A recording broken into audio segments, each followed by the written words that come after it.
ಅಂತ ಪ್ರಶಸ್ತಿ ನನಗೆ ಬರೋ ಹಾಗೆ ಮಾಡೋದು. ಅದಕ್ಕೆ ಅವರಿಗೆ ನಾನು ತುಂಬ ಕೃತಜ್ಞರು ಇಲ್ಲಿ ಬರಬೇಕು ಅಂತ ಹೇಳಿದಾಗ ನನ್ನ ವೈಯಕ್ತಿಕ ತೊಂದರೆಗಳು ದೊಡ್ಡವರು ಹಲವು ವ್ಯಕ್ತಿಗಳು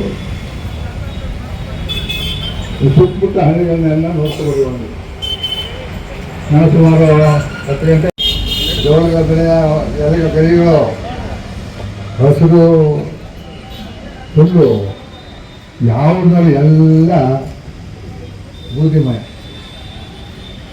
ಯಾವುದು ಆ ತಲೆಯಾಗಿರೋ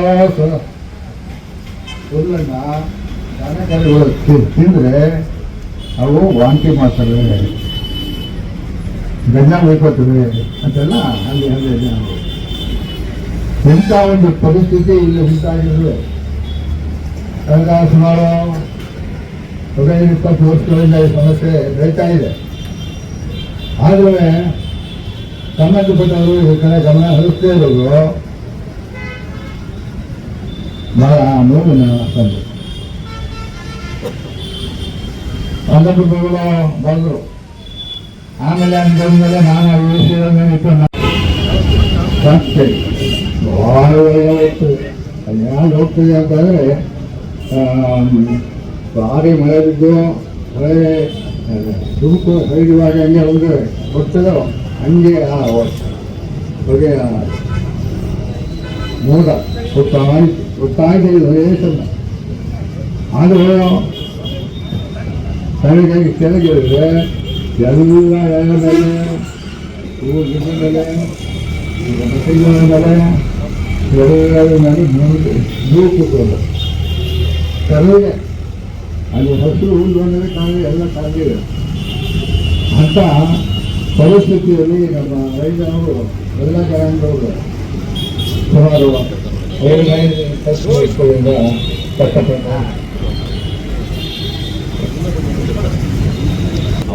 ಜನ ಕಾಯ್ತಿದೆ, ಹೊಲ ಓಡ್ತಿದೆ, ಕುರಿ ಕಾಯ್ತಾ ಇದೆ, ಸಗಣಿ ಓಡ್ತಿದೆ, ಎಲ್ಲ ಕೆಲಸವನ್ನು ಮಲ್ಲಿ ಜನ ಏನು ಮಾಡಿದ್ರು ಎಲ್ಲ ಮಾಡಿದ್ರು. ಆದ್ದರಿಂದ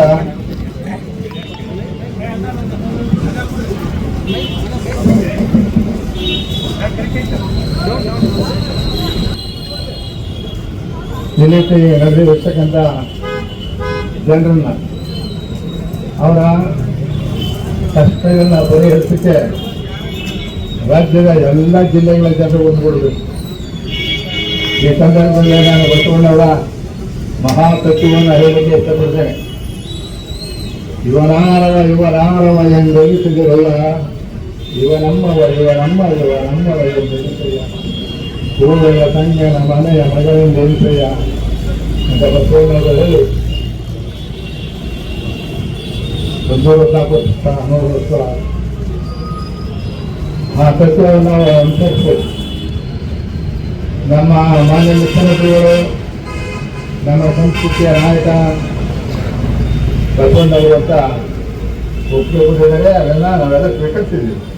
ಯಾಕಂದರೆ ಬಸವಣ್ಣ ಯಾವ ಭೇದ ಭಾವನೆ ಇದೆ ಅಂತಂದರೆ ಮದಾರ ಚೆನ್ನಯ್ಯನ ಮನೆಯ ಮಗ, ಜೋಹರ ಕಕ್ಕಯ್ಯನ ಮನೆಯ ದಾಸಿಯಗಳು ಭಗತ್ನವರಿಗೆ ತಂಗಳು ಮಾಡಿದರು. ಅವರಿಗೆ ಹುಟ್ಟಿದ ಕೂತು ನಾನು ಕೂಡಲ ತಂಗಬಾರ್ದು ಎಂತ ದೊಡ್ಡ ಮಾತು. ನಾನೇನು ಹೇಳಿದೆ ಒಂದು ಹೆಣ್ಣು ಒಂದು ಗಂಡು ಅಷ್ಟೇ ಬೇರೆ ಏನೂ ಇಲ್ಲ ಅನ್ನೋದನ್ನ ಬಸವಣ್ಣವರು 800-900 ವರ್ಷಗಳ ಹಿಂದೆ ಹೇಳಿದ್ರು. ಅದನ್ನು ಅನುಸರಿಸಂತ ಜನ ಅಲ್ಲೆಲ್ಲ ಇದ್ದಾರೆ, ಅದು ಭಾಳ ದೊಡ್ಡದು. ಆದ್ದರಿಂದ ಈ ಸುತ್ತಮುತ್ತಲ ನಾವು ಹಳ್ಳಿಗೆ ಹೋದಾಗ ಆ ಜನ ಎಷ್ಟು ಕಷ್ಟಪಡ್ತಾ ಇದ್ದಾರೆ.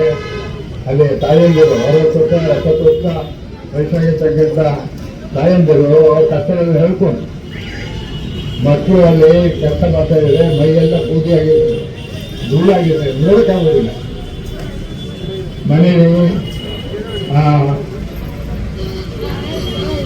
ಸೌದೆಯನ್ನ ಅಥವಾ ಇದನ್ನು ಮೇವನ್ನ ಹಾಕಿದ್ರೆ ದನಕರುಗಳಿಗೆಲ್ಲ ತೊಂದರೆ ಆಗ್ತದೆ. ಆ ತೊಂದರೆ ಈಗ ರೈತ ಮಹಿಳೆಯರಿಗೆ, ರೈತ ಮಕ್ಕಳಿಗೆ ಎಲ್ಲರಿಗೂ ಹರಡ್ತಾ ಇದೆ ನಿಧಾನವಾಗಿ. ಈಗ ಕೂಡಲೇ ಎಚ್ಚರಗೊಂಡು ಸುತ್ತಮುತ್ತಲ ಹಳ್ಳಿಯ ಜನರು ಈ ಎಲ್ಲ ಜಿಲ್ಲೆಯ ಜನರು ಒಂದಾಗಿ ಇದರ ವಿರುದ್ಧ ಹೋರಾಟ ಉಳಿದಾಗ ಇಲ್ಲ. ನಾವು ಯಾವ ಫ್ಯಾಕ್ಟರಿಯ ವಿರುದ್ಧವೂ ಇಲ್ಲ. ಫ್ಯಾಕ್ಟರಿಯಿಂದ ತೊಂದರೆ ಆಗ್ತದೆ ನಾವು ಹೇಳ್ತಾ ಇದ್ದೀವಿ. ಈ ಉದಾಹರಣೆ ಕಾಲವೃತ್ತಿಯೆಲ್ಲ ಜಾಗಕ್ಕೆ ಹೋಗೋದು ಅಲ್ಲಿ ಈ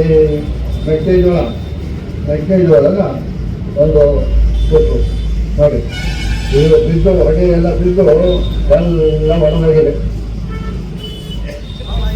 ಹೇಗೆ ಬಿದ್ದಿದೆ ನೋಡಿ. ಅದಿರೋದು ಕಾಲು ಭಾಗವಿಲ್ಲ, ಎಲ್ಲ ಮುಕ್ಕಾಲು ಭಾಗ ಸಿಗೋದು. ಇಂಥ ಪ್ಲೇಟ್ ಆಗಿದೆ. ರೈತರು ದುಡ್ಡು ಹೇಗೆ ಅವರು ಕಲಿಸೋದು? ಇವ್ರ ಕೈ ಬರೋದಿಲ್ಲ. ಅವನೇ ಗಾಳಿ ಇವೆಲ್ಲ ಬೀಸೋದ್ರಿಂದ ಹೂವು ಕೈ ಆಗೋದಿಲ್ಲ, ಸಿಗು ಬರೋದಿಲ್ಲ, ಮೊಗ್ಗಾಗೋದಿಲ್ಲ, ಮೊಗ್ಗು ಕಾಯಾಗೋದಿಲ್ಲ, ಕಾಯಿ ಬರೆಯೋದಿಲ್ಲ. ಅಂತ ಒಂದು ಪರಿಸ್ಥಿತಿ ನಾವು ಕೈಗಾರಿಕೆ.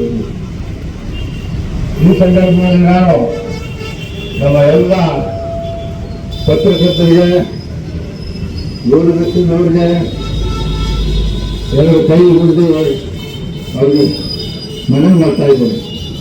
ನೀವು ಇಂಥ ಸಣ್ಣ ವಿಷಯಗಳನ್ನ ಇಡೀ ರಾಜ್ಯದ ಜನತೆಗೆ ಗೊತ್ತಾಗುವಂತೆ ತಿಳಿಸಬೇಕು. ಸರ್ಕಾರ ಎಚ್ಚರ ಬಗ್ಗೆ ಪ್ರತಿಯೊಬ್ಬರೇ ಜಾಗೃತ. ನಮ್ಮ ರೈತರು ಯಾವ ತರಂಗಗಳು ಅವ್ರಿಗೆ ದುಡಿತಾ ಇದ್ದಾರೆ. ಅವ್ರ ದುಡಿಯೋದ್ರಿಂದ ನಾವು ಊಟ ಮಾಡ್ತಾ ಇದ್ದೀವಿ. ನಮ್ಮ ಹತ್ರ ಹಣಕಾಸು ಇರ್ಬೋದು, ಬರೀ ಹಣಕಾಸು ಇದ್ರೆ ಏನು ಪ್ರಯೋಜನ. ದುಡಿಯೋದೇ ಇದ್ರೆ, ದವಸ ಧಾನ್ಯಗಳಿದ್ರೆ ದುಡ್ಡು ಬೇಕಾಗುತ್ತಾ?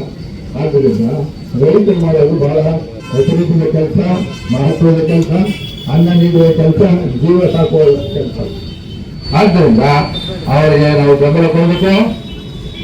ಪ್ರತಿಯೊಬ್ಬರಿಗೆ ಯಾವುದೇ ಭೇದ ಭಾವ ಇಲ್ಲದೆ ಈಗ ನಮ್ಮ ಪ್ರೊಫೆಸರ್ ಅನಂತ ಬೆಟ್ಟದೇವರು ಈಗ 202 ಕೈಗಾರಿಕೆಗಳಿವೆ ಅಂತ ಹೆಚ್ಚು ಗೊತ್ತ. ಅದಕ್ಕೆ ಈಗ ಏನೋ ಒಂದು 22 ವರ್ಷ ಹೋಗ್ತಾ ಇದೆ ಅಂತ. ಈ ಒಂದರಿಂದ ಎಷ್ಟು ತೊಂದರೆ ಆಗ್ತಾ ಇದೆ. ಇನ್ನು 200, 220, 250 ಫ್ಯಾಕ್ಟ್ರಿಗಳಾದರೆ ಗತಿಯೇ ನೋಡಿ. ಸಾಲಗಳು, ಕೊಟ್ಟರು, ಗೋಳು, ಚಿಕ್ಕದು ಎಲ್ಲ ಸೇರಿ 220-22 ಹೊಗೆ ಕೊಳಗಳು. ಆ ಹೊಗೆ ಕೊಳಗಳಿಂದ ಬರೋ ಹೊಗೆ ಹೊಳೆಗಳು ಬೈ ದುರ್ಮಕ್ಕಳು. ನಾವು 2-3 ಸಾಲ ನಿಂತು ಎದುರ್ಕೊಂಡು ನಿಂತ್ಕೊಂಡಿದ್ವಿ. ಅಂತ ಒಂದು ಪರಿಸ್ಥಿತಿಯಲ್ಲಿ ಇದೆ. ಆದ್ದರಿಂದ ಇಲ್ಲಿ ಸೇರಿರ್ತಕ್ಕಂಥ ಎಲ್ಲ ಪ್ರೀತಿಯ ಬಂಧುಗಳೇ, ನಮ್ಮ ಪ್ರಸ್ತುತದಲ್ಲಿರ್ತಕ್ಕಂಥ ನಮ್ಮ ರೈತರ ಪರವಾಗಿ ಎಲ್ಲರೂ ಹೋರಾಟ ಮಾಡಬೇಕು. ಮತ್ತು ನಾನೀಗಾಗಲೇ ಹೇಳಿದೆ, ನಾವು ಕೈಗಾರಿಕೆಗಳು ಇರುತ್ತಲಿಲ್ಲ, ಕಾರ್ಖಾನೆಗಳು ಇರುತ್ತಲಿಲ್ಲ. ಆದರೆ ಕಾರ್ಖಾನೆಗಳು ನಮ್ಮ ರೈತರ ವಿರುದ್ಧ ಇವೆ, ಆಗ್ತಾ ಇದೆ ಇಂಥ ತೊಂದರೆ. ಆದರೆ ನಿಲ್ಲಿಸಿ ಅಂತ ಹೇಳ್ತಾರೆ. ಇದಕ್ಕೆ ಬೇರೆ ಪರ್ಯಾಯವಾದಂಥ ರೈತರ ಆರೋಗ್ಯಕ್ಕೆ, ಅವರ ಕುಡಿಯುವ ನೀರಿಗೆ, ಅವರ ಮಕ್ಕಳಿಗೆ, ಅವರ ಜಾನುವಾರುಗಳಿಗೆ ಏನು ತೊಂದರೆ ಆಗಂತ ಕೆಲಸ ಬೇರೆ ಕಾರ್ಖಾನೆಗಳಿಗೆ ಹಾಕಿ ನೀವು ಬಹಳ ಸಂತೋಷ. ಅದು ಬಿಟ್ಟು ದುಡ್ಡು ಬರ್ತದೆ ಅಂದ್ಬಿಟ್ಟು ಸಾವಿರಾರು ಜನರನ್ನ, ಕೋಟಿ ಜನರನ್ನ ಸಾಯಿಸಿದ್ದೀರಲ್ಲ, ಇದು ಬಹಳ ಬಹಳ ರೋಗದ ಸಂಗತಿ. ಇದು ಸ್ನೇಹಿತರೆ, ಎಲ್ಲ ಇದನ್ನ ಮತ್ತೆ ಆಲೋಚನೆ ಮಾಡಿ ಎಲ್ಲ ಜನರಿಗೂ ತಿಳಿಸಿ ಒಂದು ದೊಡ್ಡ ಹೋರಾಟವನ್ನು ಮಾಡಬೇಕು. ಮತ್ತು ಇಲ್ಲಿಯ ಜನ ಎಲ್ಲರೂ ಒಂದು ದಿವಸ ವಿಧಾನಸೌಧಕ್ಕೆ ನಮ್ಮ ಮುಖ್ಯಮಂತ್ರಿಯನ್ನ ಭೇಟಿ ಮಾಡಿ ಅವರಿಗೆ ಅನುಸರಿಸಿ ಈ ಕೂಡಲೇ ನಿಲ್ಲಿಸಬೇಕು ಎಲ್ಲ ಕಾರ್ಖಾನೆಗಳನ್ನ. ಇಲ್ಲ ಅಂದ್ರೆ ನಾವೆಲ್ಲರೂ ಒಂದು ಇಲ್ಲೇ ವಿಧಾನಸೌಧ ಮುಂದೆ ಸಾಕಿವಿ ಅಂತ ಪ್ರತಿಜ್ಞೆ ಮಾಡಬೇಕು. ಒಳ್ಳೆಯ ಕೆಲಸಗಳು ಆಗಲಿಲ್ಲ. ಇಷ್ಟೆಲ್ಲ ಹೇಳಿ ನಾನು ತಾವೆಲ್ಲರೂ ಬೇರೆ ಯೋಚನೆ ಮಾಡ್ತೀವಿ ಅಂತ ತಿಳಿದು ಮುಖ್ಯಮಂತ್ರಿಯವರನ್ನ ಭೇಟಿಯಾದಾಗ ಅವ್ರಿಗೂ ಸಹ ನಾನು ನಮ್ಮ ಪಡೆದವನ್ನೆಲ್ಲ ಅವ್ರಿಗೆ ತಿಳಿಸ್ತೀನಿ, ಹೇಳ್ತೀನಿ. ಜನರಿಗೆ ಅನುಕೂಲ ಮಾಡ್ತೀನಿ ಅಂತ ನಾನು ವಿಶ್ವಾಸ ಮಾಡ್ತೀನಿ. ಇಷ್ಟು ಹೇಳಿ ಎಲ್ಲರಿಗೂ ನನ್ನ ವೈದ್ಯಕೀಯ ನಮಸ್ಕಾರವನ್ನು ತಿಳಿಸಿ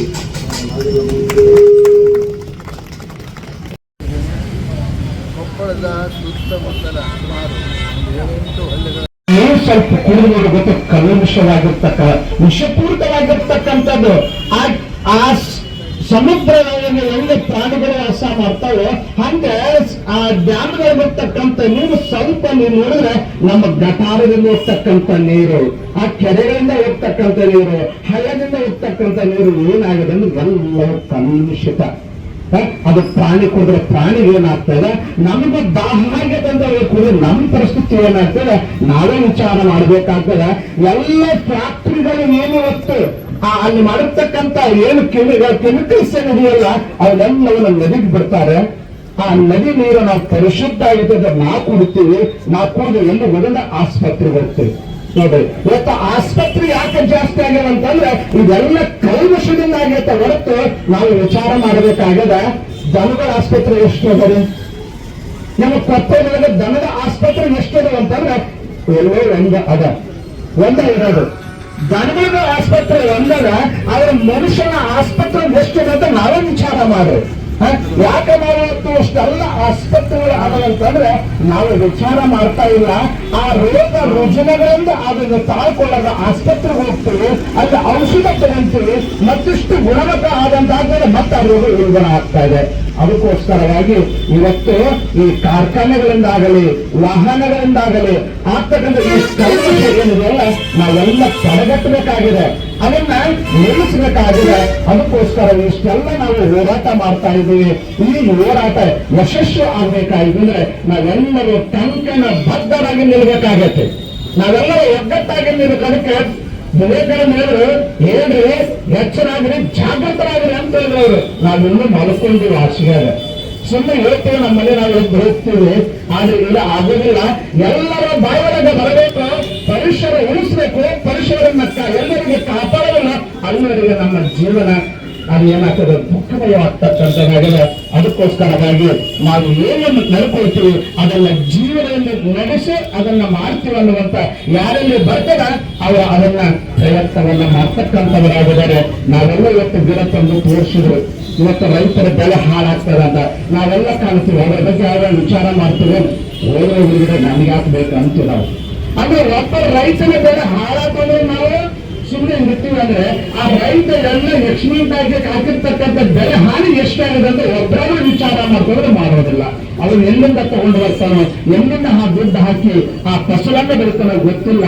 ಆ ಫಸಲಿಗೆ ಸರಿಯಾಗಿ ಅದಕ್ಕೆ ದುಡ್ಡು ಬರಲಿಲ್ಲ ಅಂತಂದ್ರೆ ರೈತ ಏನಾಗ್ತಾನೆ ಅಂತಂದ್ರೆ ಆತ್ಮಹತ್ಯೆ ಮಾಡ್ಕೊಳ್ತಾನೆ. ಏನಾದ್ರೂ ನಿನಗೆ ಶರಣಗತರಾಗ್ತಕ್ಕಂಥವರಾಗಿದ್ದಾರೆ, ಅವನ್ನ ತಪ್ಪಿಸ್ಬೇಕಾಗಿತ್ತು ಅಂದ್ರೆ ನಾವೆಲ್ಲರ ಒಗ್ಗಟ್ಟಾಗಿ ನಿಂತು ಈ ಇರ್ತಕ್ಕಂಥ ಎಲ್ಲ ಫ್ಯಾಕ್ಟರಿಗಳನ್ನಾಗಲಿ ಅವುಗಳನ್ನ ನಿಲ್ಲಿಸಿದಂತಂದ್ರೆ ನಮ್ಗೇನಾಗ್ತದೆ, ಈ ಪರಿಸರದ ಗಾಳಿ ಪರಿಶುದ್ಧ ಆಗ್ತದೆ. ಅದೇ ಗಂಶ್ರೀಗಳು ಹೇಳಿದ್ರು, ಒಂದು ಮಾತನ್ನ ಲಕ್ಷ್ಯದ ಇಟ್ಕೋಬೇಕು.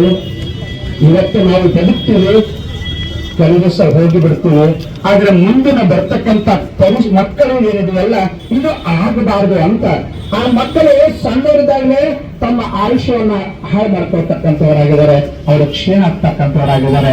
ಅದಕ್ಕೋಸ್ಕರ ಮಕ್ಕಳಿಗೋಸ್ಕರವಾಗಿನಾದರೂ ನಾವು ಈ ಪ್ರಯತ್ನವನ್ನ ಮಾಡಬೇಕು ಅಂತ ಹೇಳಿಕೊಂಡು ಬಂದಾರೆ.